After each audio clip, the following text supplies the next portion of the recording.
In this video, I will show you how you can change the app language on your Samsung Galaxy S26, S26 Plus, or the S26 Ultra. Now to change the language of a specific app on your Samsung phone, first of all, just go to Settings. Now under Settings, just scroll down and tap on General Management. Under the General Management settings, just tap on App Languages. And from here, just select the app for which you want to change the language. As you can see, all of these apps are set as system default. Now to set a custom language for a specific app, now for example, I will select Google Chrome. Now under Suggested, you will find a few suggested languages. Now you can either select from these suggested languages, or you can just scroll down and you can select any language from the list available over here.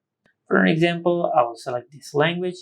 Now after you do that, you will set a custom language on the selected app. As you can see, if I go to the home screen and if I open Google Chrome, only Google Chrome will be set to this language. And all the other apps on our Samsung phone will be set to system default. Just like that. And this is it. Make sure to like, comment, and subscribe. Thank you for watching.